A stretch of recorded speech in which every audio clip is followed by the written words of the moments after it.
Hello, beautiful people. My name is Emma. And I'm MC. And we are your hosts of the G-Forces podcast. So we are in the off season. It feels a little weird, but there's still a lot of stuff going on. Yeah.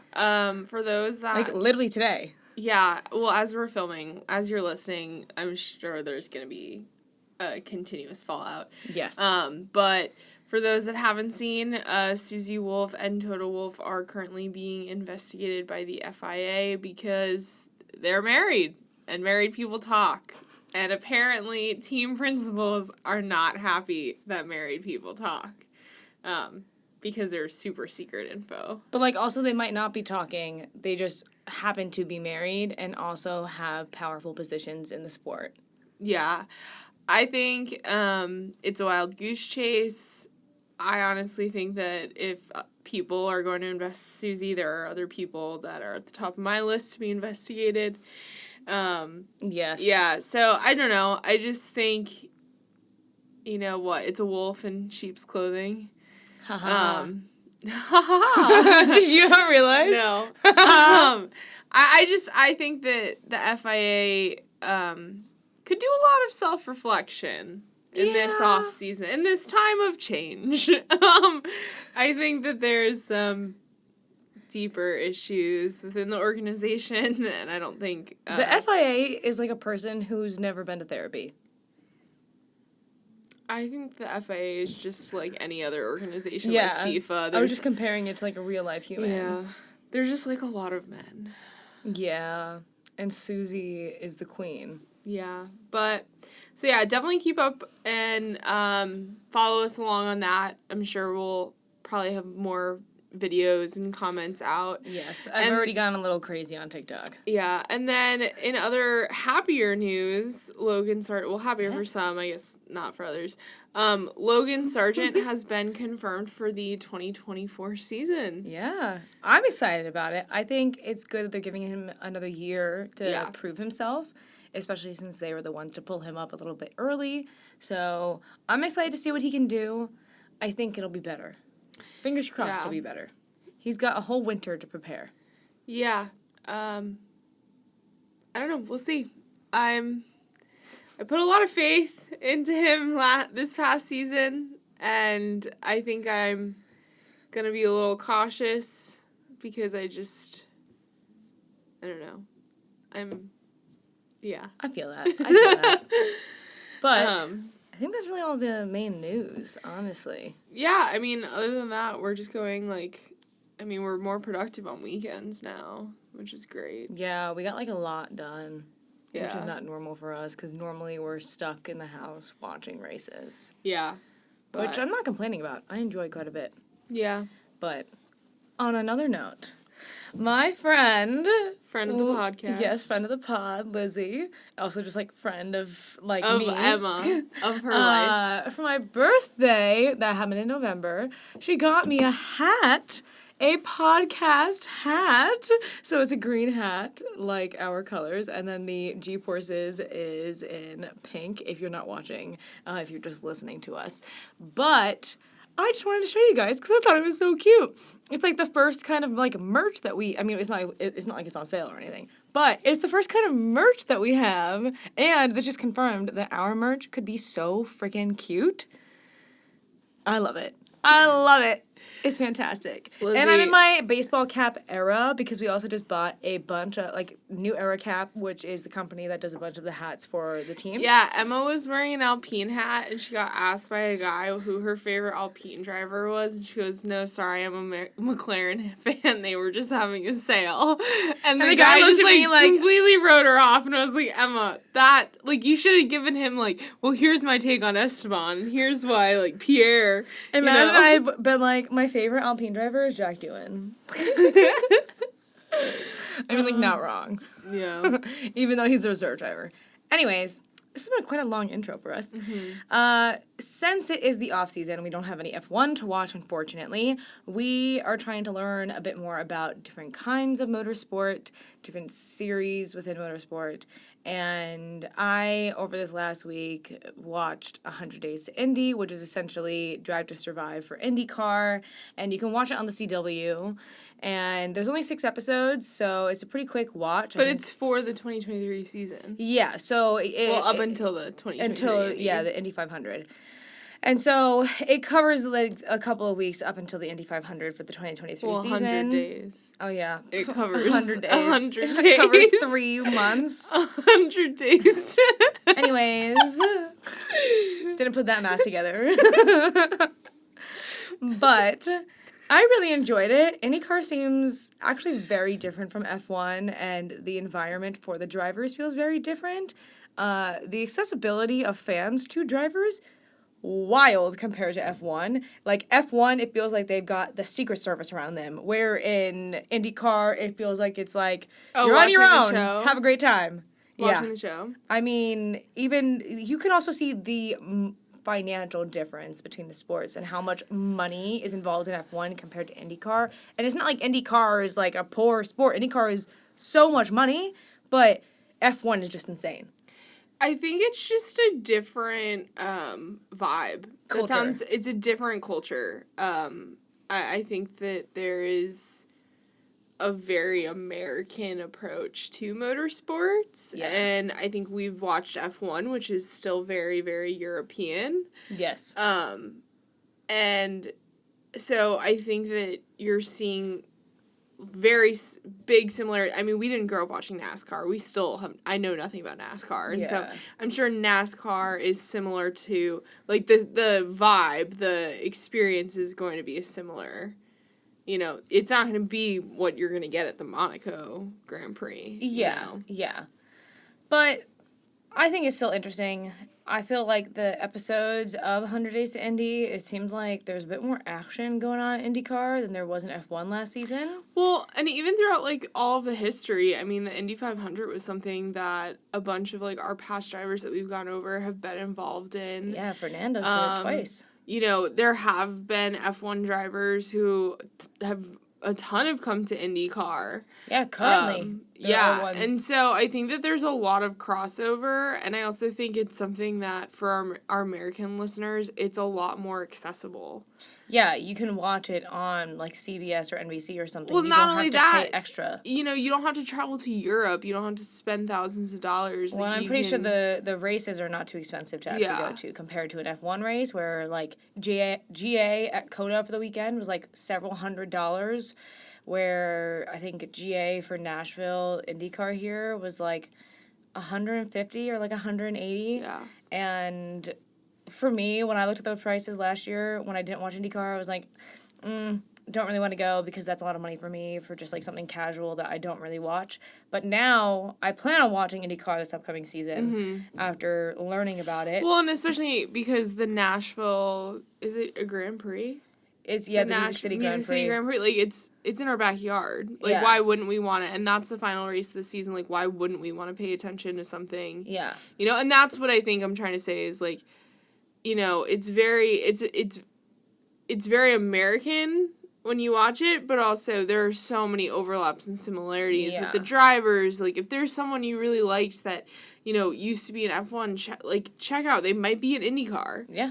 You know? And it's cool to watch. I really enjoy it. It is.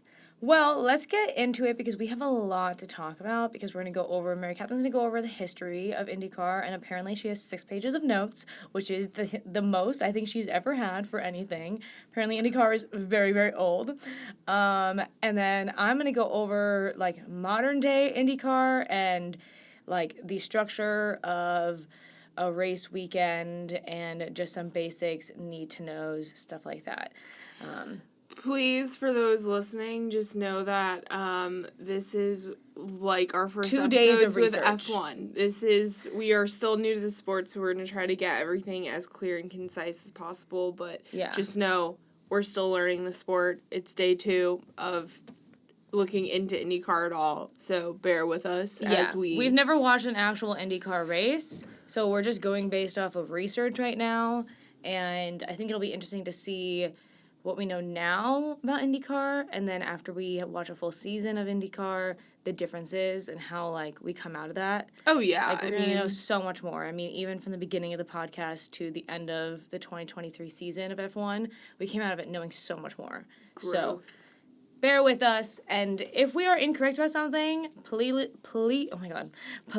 us know in any of the comment sections of anything, whether it's Instagram, TikTok, be nice about it, YouTube. but let us know. Yeah, constructive criticism is helpful. Yeah, I don't want to just sound like an idiot. Being mean is not helpful. Yeah. That just makes me want to cry. Yeah, and I cry enough already. Okay, let's get into the history.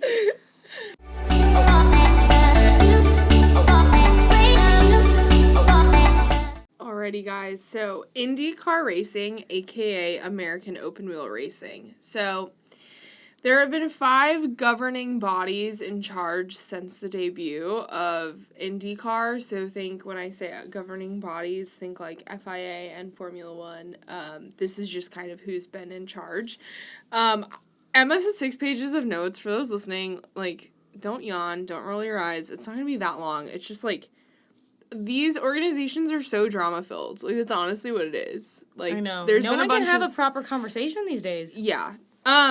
So the 5 governing bodies that have been in charge of IndyCar racing, there's the American Automobile Association, and they were in charge from 1905 to 1955. Then the USAC, aka the United States Auto Club, was in charge of the idea of IndyCar is, because IndyCar is like the modern day name, but like what you know of the sport.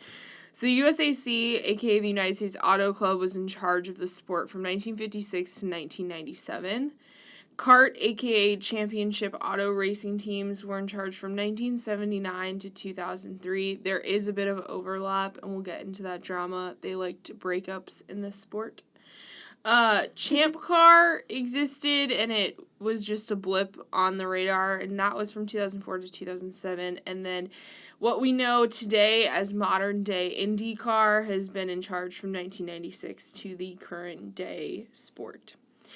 So let's throw it all the way back in time to 1902. The American Automobile Association was founded in Chicago back then, and think 1902, we're thinking robber barons, we're thinking oil tycoons.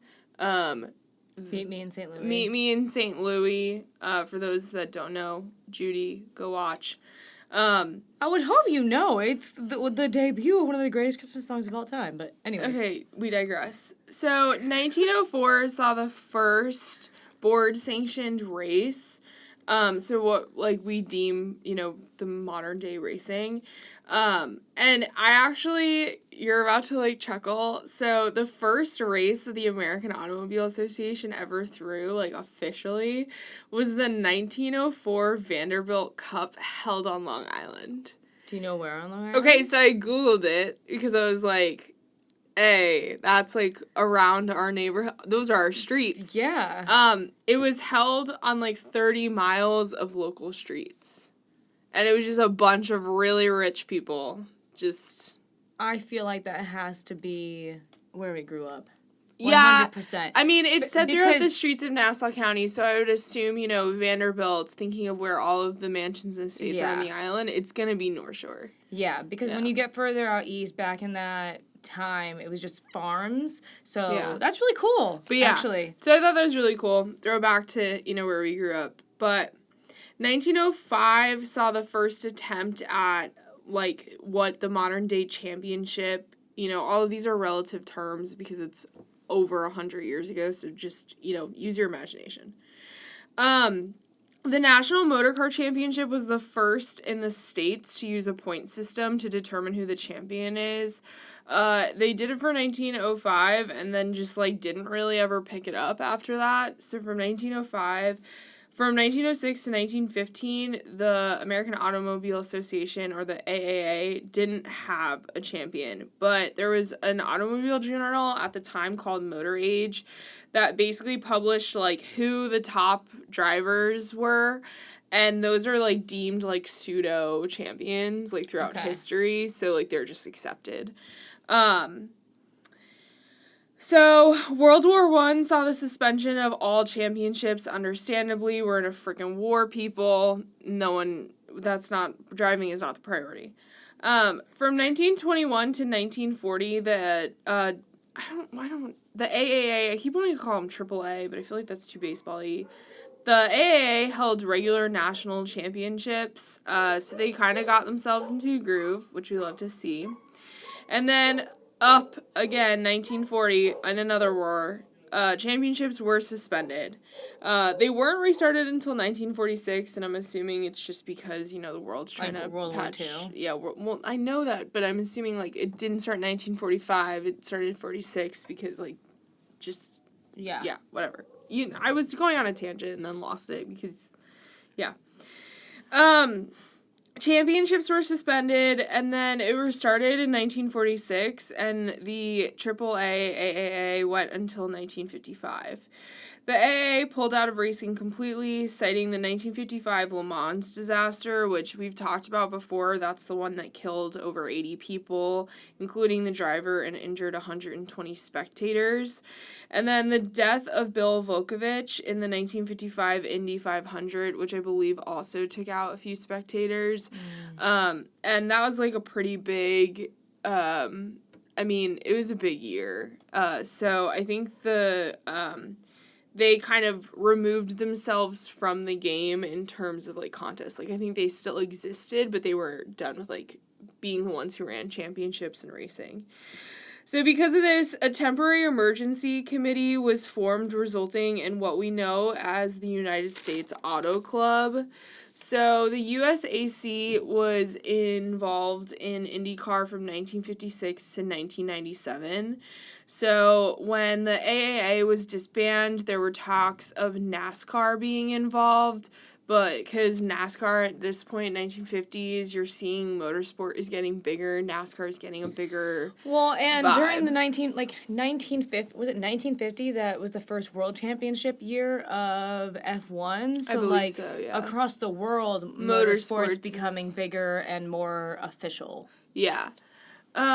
So instead, the owner of the Indianapolis Motor Speedway, which the owners and the guys in charge of the Indianapolis Motor Speedway, or the IMS, which I'm going to call it IMS from this point forward because they can't say Indianapolis this many times, they've been kind of shady, a little interesting, double dipping, they're a key player in this. But anyways.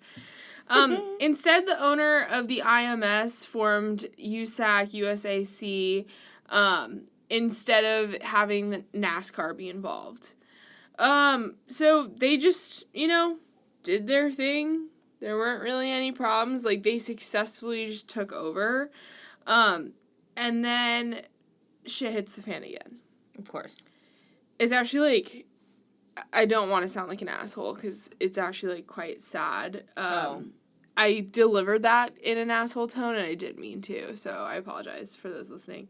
1978 saw 8 USAC officials and their pilot die in a plane crash. I think they were leaving a race in Jersey, and the home of the USAC was at the IMS. So Okay. they were they were flying to Indianapolis.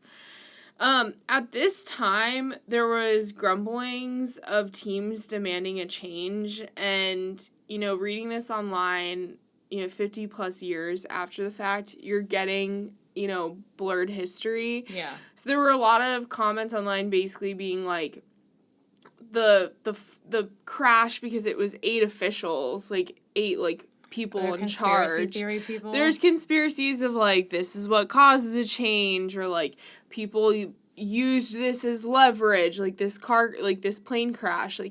I don't know if it was used, but some of basically USAC, when they took over, things were good, but I think the 70s hit. Things are changing. The sports is very different than the 50s when they first started. Sponsorships are huge. Yeah. And, NASCAR has grown. Some of the events were not well attended, and a lot of owners wanted bigger payouts. And because of this, the outcry of the sport became split.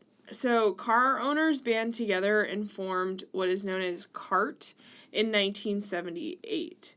The USAC did try to ban kart teams from the 1979 Indy 500, kind of basically being like, if you're going to split the sport into, like, you can't have the biggest event.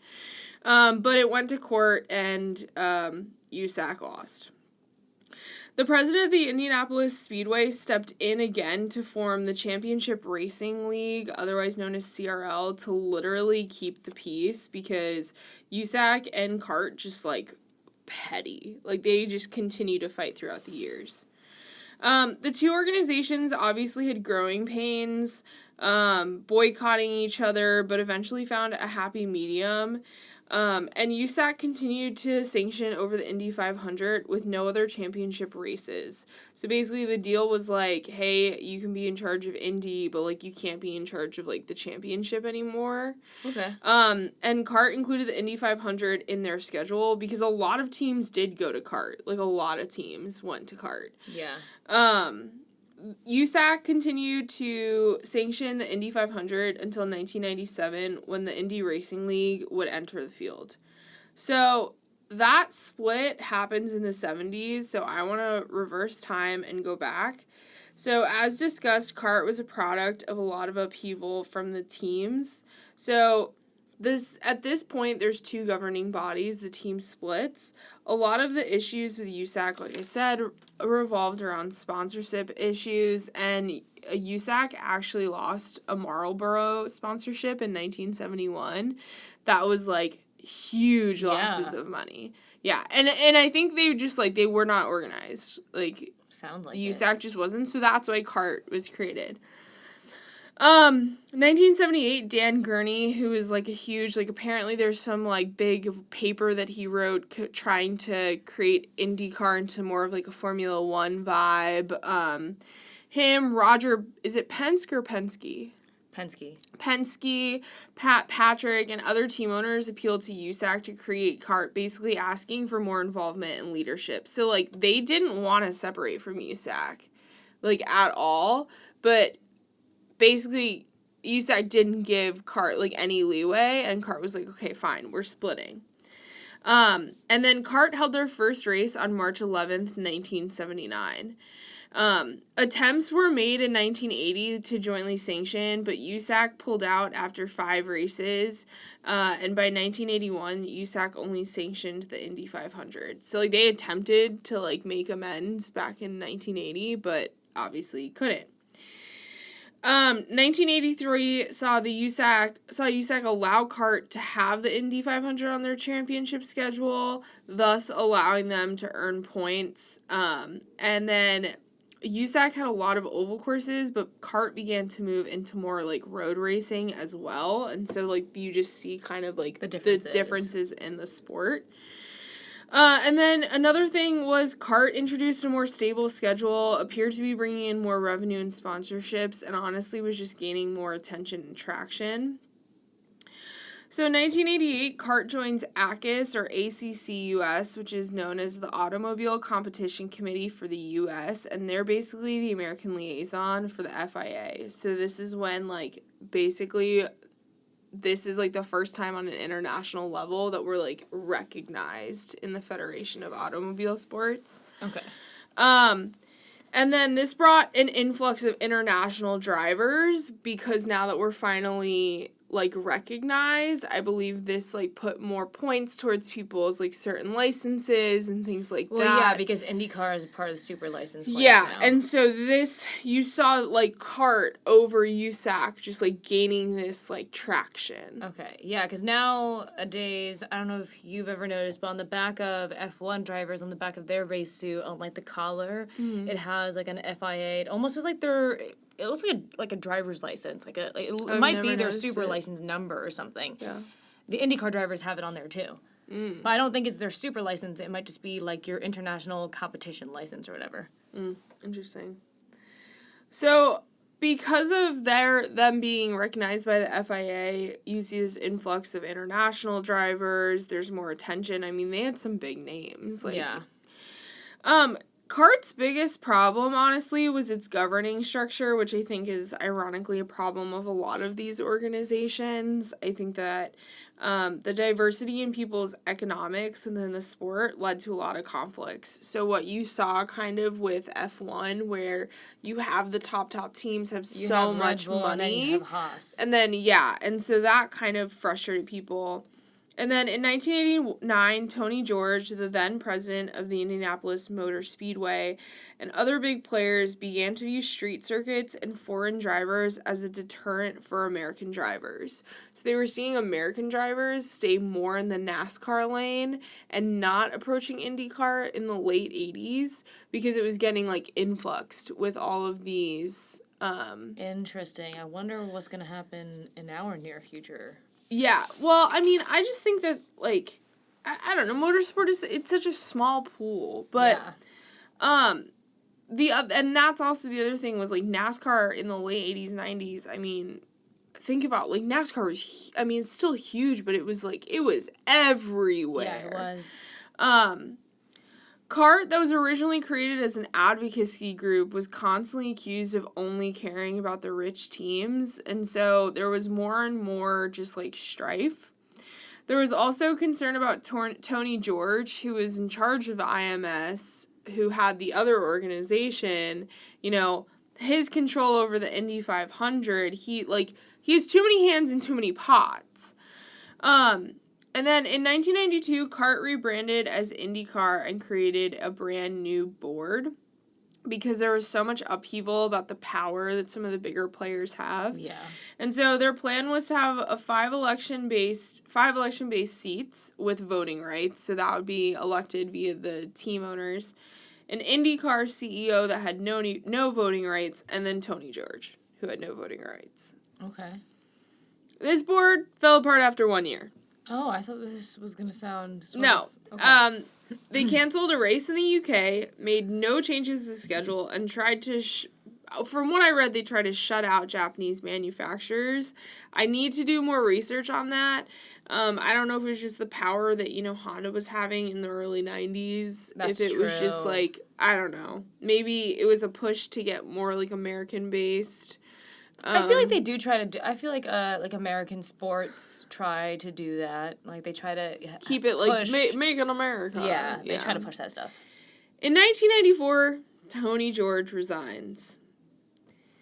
Team Penske introduces an insane car. So 1994 is just, like, the year that shit hits the fan. Yeah. Like, it is just the year that it's not a good year.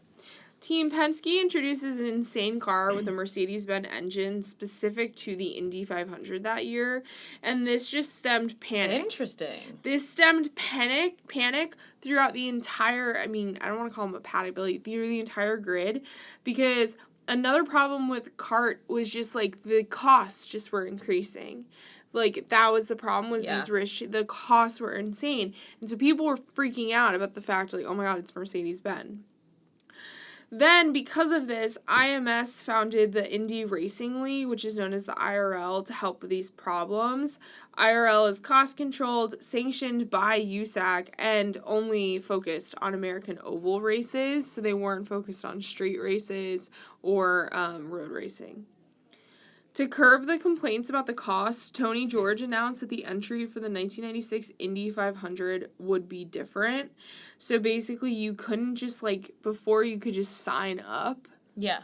The top 25 IRL drivers, so Indy Racing League drivers, would get the spots, and only 8 are left to the others. So all of the drivers who are in the karting league, like CART league, aren't allowed to get those 25 spots for because they're not in the Indy Racing League.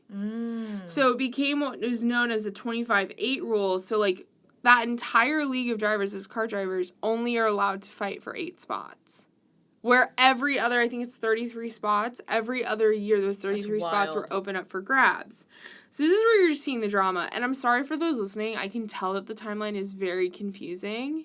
And there's a lot of information I'm giving. Just... I apologize. Bear with us.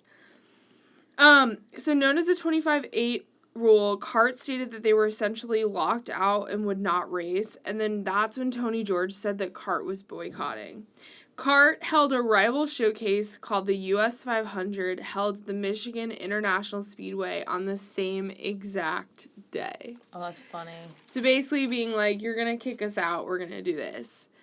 Both races were an overall shit show and had crashes and multiple issues, and ultimately this weekend saw a major decline of interest in open wheel racing. I think it just took like a lot of, one event, it took a lot of spectators, divided them in half. NASCAR was growing, it's unnecessary drama that the people Monaco Grand just... Prix is always the same weekend as the Indy 500 as well. Yeah, and people just like, I think it was just like a turnoff. The late 90s saw CART doing okay. IRL was going through growing pains, but they kind of backed off of each other. And then in 2001, CART had a 22-race schedule planned on an international level. Unfortunately, this wasn't smooth sailing. They had to cancel the race in Brazil and Texas. There was also technology drama surrounding the Indy 500 involving like Honda and Toyota, and was dealing with a turbo pop-off valve. Like, it just like seemed like all of the drama in 2001, like, it just wasn't continuing to paint them, like, in a, like... Yeah. And then CART's first dive into Europe, the German 500, happened this Saturday after 9/11. Oh, God. And there was a lot of call on, like, you just cancel it, because the problem was I don't think F1 canceled that weekend, though. Well, they all flew there, and air was no one you was couldn't flying. fly. No one could fly, and so they were like, let's have it. ESPN didn't end up airing it. Yeah, because they probably didn't have because they didn't, and go. So ESPN didn't air it, and I think they just like resulted in a lot of like loss from this event too. And then they had a debut in the UK that was canceled as well due to track concerns. So it's just like they cannot catch a break. Yeah. But there's a bit more. We're almost towards the end. Keep going. Oh. Okay. So the debut in the UK was canceled due to track concerns, and then in 2002, we saw an exclusive TV deal with IRL. Team Penske announced moving to IRL due to Marlboro sponsor pressure. So, like, basically, CART just, like, had this slew of, like, 7 years of just really shitty luck. And then 2002, like, is where you slowly start to see more and more people just, like, move over to the Indy Racing League. And then, basically, the other problem, too, with Marlboro was because of the American tobacco settlements that happened in the early 2000s, they could only sponsor, I believe, one sport. And so they only wanted to sponsor Indy, like, one league, I believe. And so they couldn't sponsor both IRL and CART. And so that's why, like, you saw Team Penske move. Honda moved all of itself to IRL, and then several more teams moved. CART ended up declaring bankruptcy in 2003, resulting in Champ Car. They rebranded, and these were basically the leftover assets from CART and how they operated. And then Champ Car eventually merged with IRL in 2008, which I'm getting to right now. So we are at the last leg. The modern day name IndyCar was a huge argument in the IRL CART split. A settlement was met in 1996 where CART agreed to stop using the name IndyCar, and IRL, the Indy Racing League, agreed to not use the name until the end of the 2002 season. So they made this agreement in 1996. I don't really know why they agreed until the end of the 2002 season, but they just did. With CART falling apart, IRL started to see teams coming over to them. And then in 2008, CART at this point had already declared bankruptcy, and 2008 was kind of the end of the line for what we knew as Champ Car.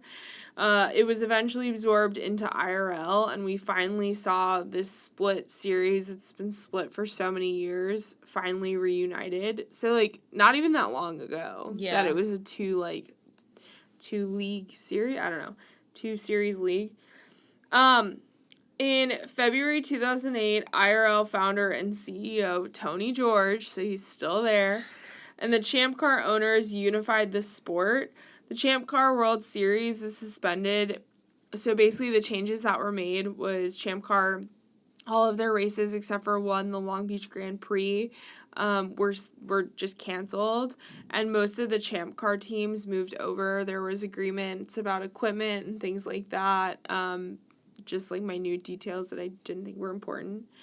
And then in 2011, the name Indy Racing League was officially dropped, and the official name that we know of it as today is IndyCar. So, I just hit you with, like, a lot of information, and I'm gonna be really candid that, like, middle, like, 40 years, very confusing for you and very confusing for me. There was a lot of abbreviations, which was also very confusing in this sport. Let's be a little bit more creative for those that have power and are listening. But, yeah, I mean, it's definitely just, like, drama-filled. And I think the problem is, too, is, like, I mean, it's a problem that you see with all these big leagues. It's F1 money, tried to, like, I was watching the Braun GP documentary, and the team principals in F1 during, what was that, the 2008 or 2009 F1 year, they tried to leave F1 and create their own series because they didn't like F1's rules or something, or the FIA's rules. But then, what was it? Like, some of the team principals needed the money that F1 was going to give them because of, like, just your winning bag. And if they had left, then they weren't going to get that. And so that was a huge impact on them. But I can't even imagine how messy that would have been if they had broken up into two. This is even more intense. I mean, it's just intense in the sense of, like, just seemed disorganized. It really just seemed like every league that was created prior was created in, like, an emergency. Yeah. Or, like, it wasn't just, like, and maybe more, you know, sports organizations are created this way, but it just felt like it was either an emergency or a conflict. Yeah. I do think it's interesting, like, I'd love to know, you know, if we ever get to a point where we can interview people, I'd love to know, like, a driver's perspective on these IndyCar splits and, like, how stressful that is for the drivers themselves. Because it seems like a lot of this was team owners and the power players just kind of fighting. Yeah. Along with just, like, sponsorships and also just trying to figure out how to run this sport. Yeah, and it's interesting because, yes, IndyCar is very big in the U.S. now, but I don't feel like IndyCar is very big outside of the U.S., where F1 is big in Europe and Asia and the rest of the world as well as the U.S. Like, the U.S. audience is growing, but it's not like it's a small group of people that watch F1 in the U.S. It's a good group of people. I do think that there is a bigger South American IndyCar audience. There is. Because, like, one of the first F1 drivers to enter IndyCar, I'm pretty sure, was one of the Fittipaldi brothers. So that brought in, like, the Brazilian fans. Yeah. And so I think that it has the opportunity to grow just as much as F1. I just don't know how many, and I don't want to say this as an insult, I just don't know how many new F1 fans realize, like, if you're itching for that F1, like, look into IndyCar. Yeah, you know? I also think that F1's been very lucky with Drive to Survive. Oh my God, without it, because without that, you wouldn't have a good chunk of fans. But IndyCar, as much as I enjoyed 100 Days to Indy, I think I enjoyed it a lot because it felt like there was less drama and, like, dramatization. It felt more just like a documentary. Yeah, it felt like we got to know the drivers and their families and their stories, and then them prepping for the Indy 500. But I wonder if something, like, if they need better advertising for that, because the only reason why I knew about that show in the first place is because of a girl on TikTok talking about it. And without her, I would never have known that it existed, to be honest. IndyCar, advertise yourself better. Honestly. But, like, I wonder if, the fact that it was split into two leagues in the disorganization and kind of, like, the shit show that it was for decades really stunted its growth throughout the rest of the world. Because you have these European drivers that came over and it still didn't go over and become big in Europe. And I think the few times that they have attempted to branch into the European market, They've just it's had bad been luck. like really shitty luck. Yeah. I mean, I don't know though, because I don't know if it's looked at the same way like F2 is looked at for F1 fans. Like, I think for some European F1 fans fans think that it's similar to F2, where I think that, from what I can understand, they're two different things. F1 and IndyCar are, even though they are similar and you can take skills from one and put it into the other and be successful in both, I think that they are different sports. Oh my gosh, I just stumbled over my words. No, they're not. You can't just throw, like, the way drivers have explained it is, like, there's nothing that can prepare you for a Formula 1 car, even if you're doing IndyCar racing, even if you're doing F2 like, nothing can prepare you. And so to sit there and compare the two sports, yeah, in theory and probably in execution, they're essentially the same thing. If you boil down motorsport, it's going to be the same thing for every single aspect, but it's a very different sport. Yeah, and like the rules and regulations are very different as well. Like even the cars, they look similar, but they are very different. And like when people say that F1 is the pinnacle of motorsport, I think they're meaning technologically. You're not going to get a more advanced car anywhere else. Where IndyCar, it feels a bit more like you have an advanced car, but not the level of an F1 car.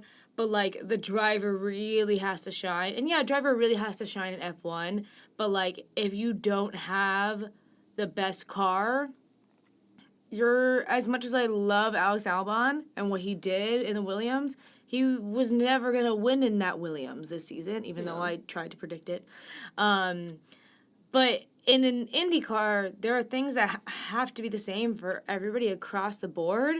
It kind of levels the playing field in a sense. So, like, you get to see the driver's skill a little bit more. Yeah. I mean, it's definitely, obviously we're doing this, and so it's definitely something we want to explore more. I think I'm so shocked because you do hear about F2, you hear about Super Formula, you hear about Formula E on race weekends, but IndyCar is never brought up on the Formula 1 platforms. Yeah. The only time it's ever brought up is when Pato was there, honestly. Yeah, but it's like barely, and which is shocking too because McLaren has like, I don't know. I think I'm shocked that it feels, and I know it doesn't because it has an entirely different fan base, but I think I'm just so shocked that more people in the States aren't, that are new to F1 aren't talking about it. I agree. But I mean, it's similar to us. Like we took didn't us months to get into it because we were too busy with F1 stuff. So now we'll try to watch it. So, all right, now I'm gonna go into some of the basics of the sport. Hopefully you're clearer than me. It's definitely a little bit faster than... I'm sorry. No, you're fine. Every week. There's a lot of history. It's been around for over 100 years. So I'm going to get into the basics of the sport.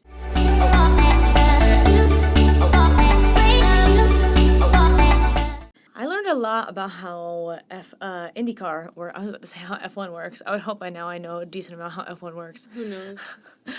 A lot about how IndyCar works. Again, this is basics 101. I'm not going into like extreme detail on anything. You're fine. I more just didn't want to go into extreme detail because I knew there was going to be a big info dump on the history, and if your brains are probably rattling. Yeah, if I went to an extreme info dump on this, then like I'd have to pick and choose what I want to go into on detail, and that's just too much. So to start off, for drivers, there is no limit on how few or many drivers can race for a single team. So seeing this coming from F1, I was like, what? What do you mean there's no limit? And so a team could have one driver, a team could have 5 drivers. It just doesn't matter. You could have 5 cars on the track, you could have 1 car on the track. Doesn't matter. So, okay. And while I was watching 100 Days to Indy, in the Indy 500, you can have one-offs as well. So a person can just enter the Indy 500 with a team. So when I was watching it in the 2023 season, a woman named Catherine Legge, I think her name was, she entered just a one-off, like, for that race. Why haven't we entered you? Well, you have to be, like, an actual driver. Oh. I know. I was like, this doesn't make sense. Like, No, you can't just be like a random person. Like, you have to be like an established. Yeah, like Fernando Alonso entered in like 2017 or something because he's Fernando Alonso and he can. Wow. So, I don't think he did very well, to be honest, which sucks for him. But, anyways, for circuits, there are street circuits, short ovals, and long ovals. The long ovals are also nicknamed the super speedways or the speedways. That's your Indianapolis 500 Speedway, the Indianapolis Motor Speedway, stuff like that. But actually, this past season, or the upcoming season, I can't remember. One of them is mainly street courses. I think street courses are the main thing for IndyCar, which kind of blew my mind. There's only like 3 weekends out of the year that they're at an oval. Interesting. And the ovals are like taken very seriously. Okay, if you are an IndyCar fan, don't hit on me, but... I know exactly what you're about to say. I thought the ovals were like... I wasn't impressed by them. Like, growing up, seeing it, I was like, okay, they're just driving a bunch of circles. But after watching 100 Days to Indy, I have a lot of respect for those guys and girls driving on ovals because it seems like absolute carnage and chaos and just, like, you're full throttle the whole time. It's insane. Yeah, it sounds terrible. Yeah.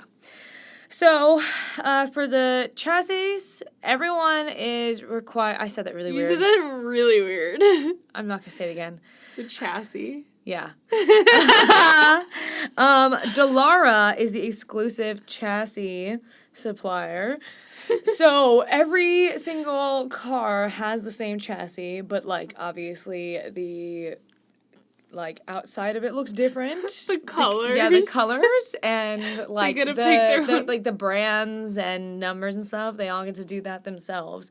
And each teammate, so you might be teammates with someone, but your car could look completely different. Okay, I hate that. Okay, I really don't like that I don't because... like it either. I'm like, who's your teammate? Yeah, what team do you drive for? When you were watching... I was very stressed. Yeah. And I couldn't see most of the time on their race suits. I couldn't see where their team was. And maybe so I was freaking out. Maybe that's why, like, their racing numbers are so much more important. Maybe. Didn't think about that one. Yeah, because I feel like people know, like, NASCAR racing numbers. Like, it's a thing. That's true. Yeah. Anyways.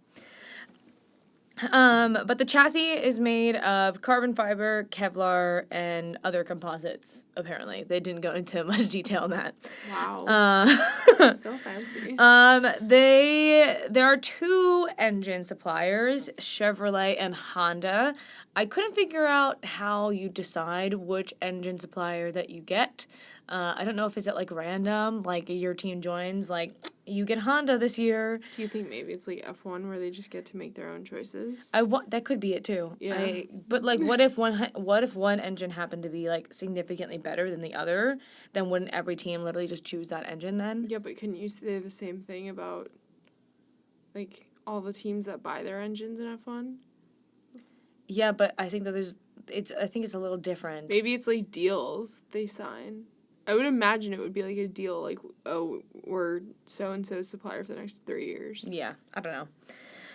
But the engines are, and I quote, a fuel-efficient DOHC 2.2-liter twin-turbo V6 with 4-stroke piston auto cycle developing an estimated 550 to 750 HP depending on the level of boost used and no intercooling system. So if you know what that means... I'm so happy for you. That's my favorite. Do you know what HP stands for? No. I'm pretty sure it stands for horsepower. Oh, that makes sense. You confidently were like... That makes sense. Yeah. Anyways, as I wipe my tear away from embarrassment. On to tires, guys. The tire supplier currently is Firestone. I think they've been Firestone since like 2001 or something like that. Like, it's been a long time. Or it might have just been when the full official like merge happened, I guess. Maybe. When was that? 2003, 4? The official merge was, I don't know. I have to go It doesn't back to matter. my notes. So the front tires of the cars are 11-inch rims. Meanwhile, the rear tires. 2008. Okay, well, I don't think it was that short of a time. Anyways, the rear tires are 15-inch rims. I believe F1 is something like 18. I think that they have bigger tires. Don't quote me on that one. I have to go back into my notes to figure out how big the F1 tires are. It's not like it's something that I just casually remember, because We'll get there one day. Casually remembers the tire inch Will rim, Buxton whatever. would. Yeah, maybe. Firestone provides 3 types of tires for road and street courses and 1 for ovals. So on road and street courses, you have your primary black tires. So that's just your tire that everybody uses most of the time. Then you have your alternate, which are red tires, which are a softer compound, exactly the same as F1. You've got your red rim telling you it's a softer compound. It's going to last shorter, but it will get you the highest speeds. And then you have your gray sidewall tire that are used in wet weather conditions. On ovals, you only have the primary black tire that is used, and if it is raining, IndyCars will not take to the track on an oval. Oh, really? I think because they are going full throttle the whole time, and it is so dangerous with the speed that they're going. Like, they cannot go out in that kind of conditions because someone will unfortunately pass away. Okay. That's another thing. From watching 100 Days to Indy, it looks like bad crashes are way more common, because it was 6 episodes we watched. It was like a handful of races, and in those, there were so many more bad crashes compared to the whole F1 season. Do you think it's because they have more cars on the track? Because I do think so, but also I think they're harder to steer. They seem so much harder to steer. Do they have power steering? I don't believe so. Or it might be like a half. I think F1 cars have like a half power steering from what I remember. It's like not a full power steering like we have in our cars. It's not like driving a minivan. I wish. But I don't think they have any of that in IndyCar. Interesting. Again, that one might be 100% wrong. So really do not quote me on that. Okay, so in F1 we have Halos, and Indy cars we have I cannot speak today. Were you going to say arrow squeens instead of screens? I don't know what just came out of my mouth. I hated it. Don't do that again. Aero screens. I was waiting for you to say it again. Like, I had, like, goosebumps. I had to really focus on my mouth to make sure I didn't say it again. They debuted in the 2020 season. So in F1, I believe Halos debuted in 2017, 2018. But then I guess it took them a couple years later to figure out aero screens. I think they're so silly looking. They definitely look a little silly, but to be honest, that they're for safety. in a place like Qatar, when they had like sand hitting them, it would have been in F1. Ooh, it would have I been didn't think so about that. nice to have the like cover of the screen. Valid. I didn't think And about during that. pit stops, which I'll explain later, they have someone who cleans the screen for them. Oh, wow. I know. What a great job. The race weekend format. So every race weekend might have a different format, or it just changes from weekend to weekend, but the most common format is what I'll go over. So on Friday, you typically have 2 practice sessions, one in the morning, one in the afternoon, and on Saturday morning, you have practice session, the last one, and then you have qualifying in the afternoon, and then on Sunday, you have your race day. So you have a warm-up session for road and street courses, but in ovals, you do not have a warm-up session on Sunday. And then IndyCar, for their starts, they do a rolling start, so they do like what we would normally kind of see as a formation lap in F1. They do that behind a safety car, and then the safety car goes into the pits, and the race begins. Okay. Which really threw me off when I was watching 100 Days to Indy. So I was like, why aren't they, like, lining up on a grid? What's going on? But makes a lot of sense now. Okay. Pit stops. So in F1, Oh, I know what you're about to say. It's going to blow everyone's mind. I Go. hope so. Yeah, go. I was going to ask you this morning, and I was like, wait, gotta save it for the podcast. Okay. In F1, oh wait, no, it's a little bit further down. Just give me a second. we'll get to the mind-blowing part. In F1, where there are 16 team members assisting during a pit stop, there are only 7 members of each IndyCar team that are permitted to go over the wall to execute a pit stop. So less than half of the people. So in F1, you'll notice when they're changing tires during a pit stop, you've got one person who's like literally putting the new tire on and taking the old one off, and then you have another person on the ground who is just operating the tire gun. You got one person doing all of that in IndyCar. Is it a safety reason? It might be a safety reason because they do refuel. Okay, in that's IndyCar. what blows my mind. Yeah, that one does blow my mind. And because they refuel, they have to have longer pit stops because it's going to take them longer to do that. And so they don't necessarily need this, like, quick 1-2, get the tires on and off, move. Well, and for our new listeners, F1 used to refuel too. Yeah, the videos of the amount of people going on fire. Oh my god, the friggin' video, it was a big race incident, I don't remember who it is, and all the old F1 fans are gonna hate me. But there was a moment where the literal gas hose got ripped into the pit lane because the driver pulled away, and the refuel hose was still in his car. Oh my gosh. The fires. Yeah. Which is why I believe in F1 it's the same, but in IndyCar, if you are part of the pit crew, you are required to wear a fireproof suit and a helmet to protect you from fire. Anyways, so here are the team members included in a pit stop. You have 4 tire changers. Like I said, one person's doing each thing on the tires for their own section. The way I would fumble. You have someone who is the fueler, so it's the one person refueling. You have a person responsible for the air jack, so that's the thing where they put underneath the car to raise the car up during pit stops. And then you have an aero screen assistant to clean or pull a tear off from the screen to help the driver's vision. I don't even think I would be good at that one. I would be so shit in the pit. I'd be so anxious. I would vomit on the driver. I would be like, oh, I'm sorry, let me clean your screen. I would have a panic attack and vomit on the driver. So yeah, they have 70-liter fuel tanks, which I really wanted to double check how many gallons that is, but I didn't take a second to do that. But they have to refuel at each pit stop. So this is the thing that I think is going to blow your mind. MC, why don't you just take a guess for me? How many times do you think they pit during a race? Are we talking double digits? I don't know. I want to hear your guess. It could be wild out of nowhere. Well, so Indy 500, I mean, they're 4-hour races. I think they are. I'm going to guess 20. Okay, that's a big extreme. Okay, so 8. Yeah. Oh, yeah. really? 8? Yeah. So I was thinking that, but then when I asked the double digit, you concerned me, and then I was thinking Indy 500. I didn't want to just give it to you, so that's why I wanted to hear you get something crazy. 8. Well, that's why my crazy answer was 20. That was entertaining, though. I wanted to hear you say that. So a winning car can pit 5 to 7 times in a short race, but 8 to 9 times in the longest race of the season. So that's the Indy 500.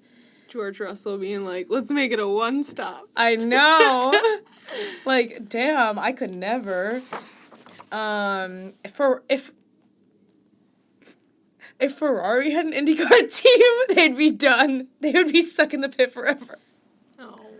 Poor Ferrari. You guys got it next year. You got it next year. I believe in you. Guys, practice. Do burpees. You got it. Yeah. The point system. I'm going to go through that now. So it's a little different than F1, actually.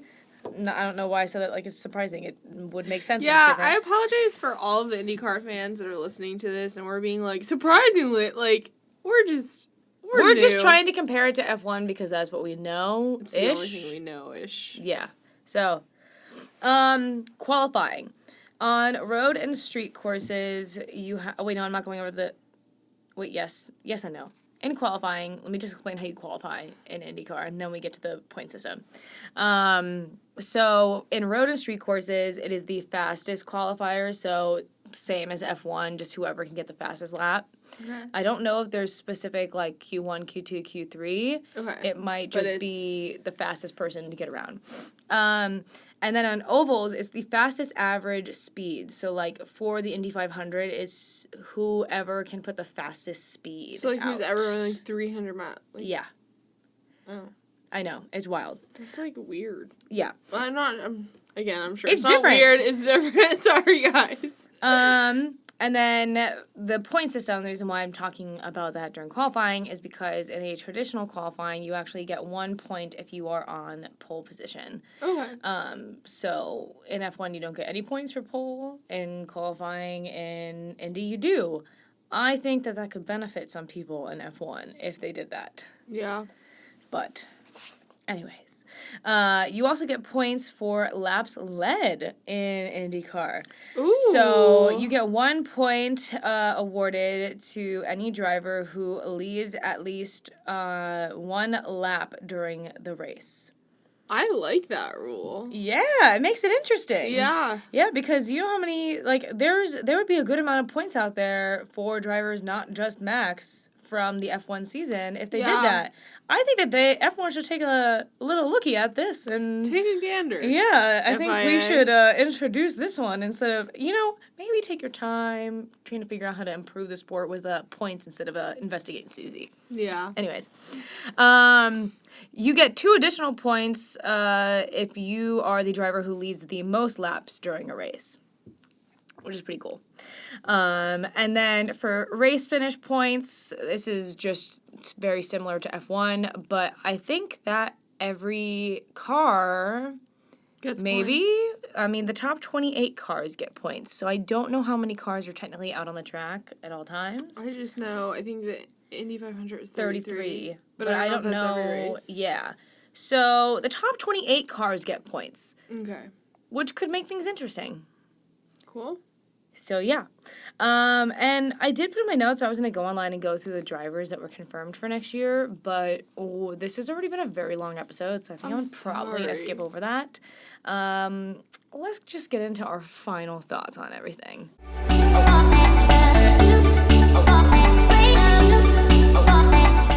Like we said at the beginning, this was just going to be a brief overview of IndyCar, of, like, research that we could do. We've never watched a race before. I watched, like, bits and pieces of the Music City Grand Prix last year, but... We listened to it. We did, and there was rain, so then there was a delay, and I had things I had to do, so then I just skipped it, the rest of it. But I could hear the cars going from outside when I was walking my dog, which was pretty cool.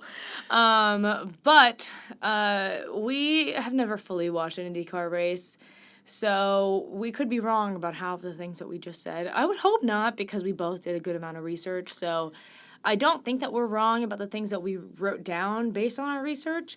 Our little tidbits, that's the right saying, tidbits? Sure. Yeah. Those might be wrong. But this is all a journey. Again, we're all learning together. We created the podcast to learn together. You just pumped, like, zero confidence throughout this whole episode. It's okay.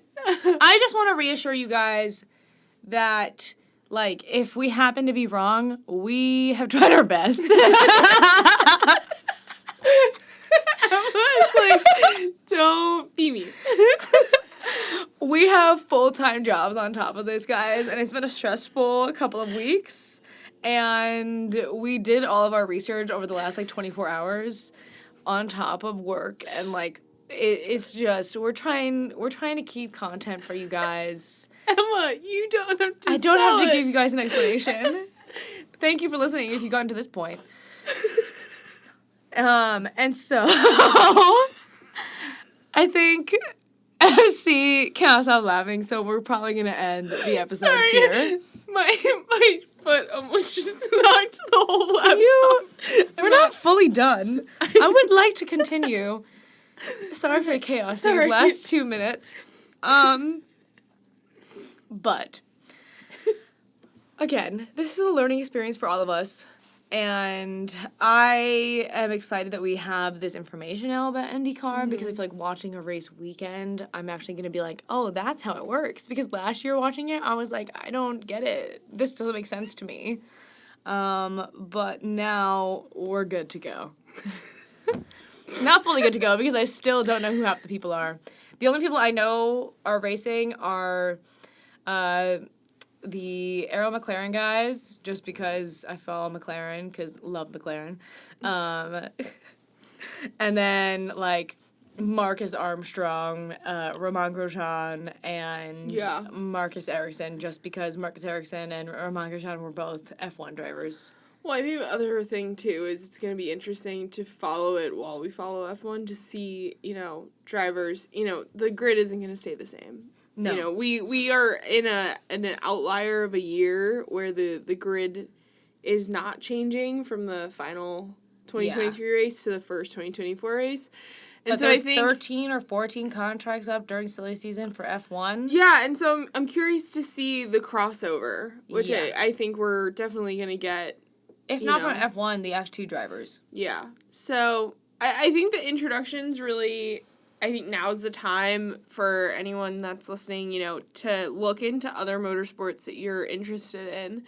We're kind of in an off season for the entire, overarching motor world. And so if you've been interested in IndyCar, check out 100 Days to IndyCar. If you're interested in MotoGP, do a deep dive into... the world of that.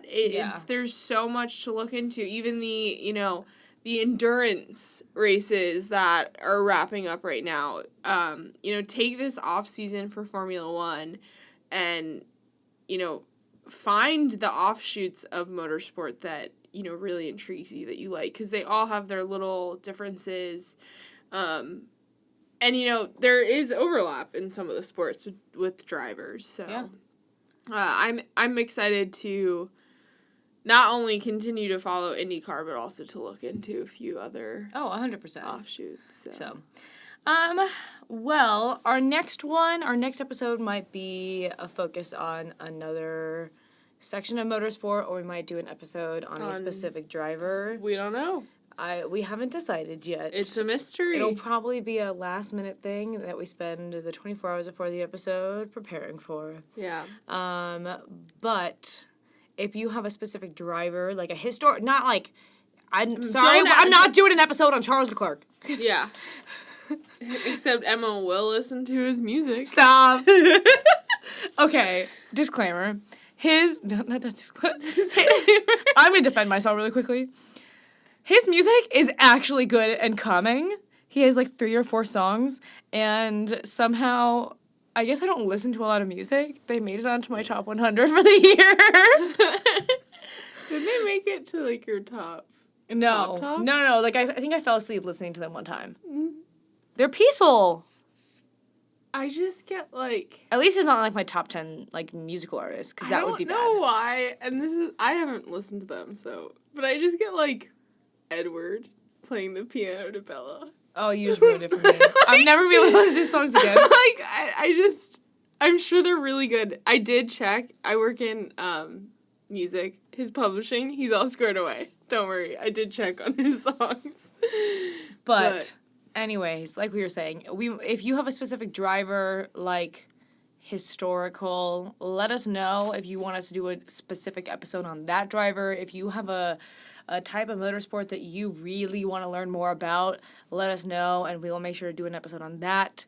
We'll probably have a handful of episodes between now and the first race, because the first race is the end of February, beginning March. Yeah. So we got plenty of time. 3 months. It's in 80-something days, the first race, or preseason testing. I don't know. I'm focused on just getting through 2023. The holidays. I'm not looking at February yet. Yeah, I haven't really thought about that yet. But we will end it here. Bye, guys. Bye.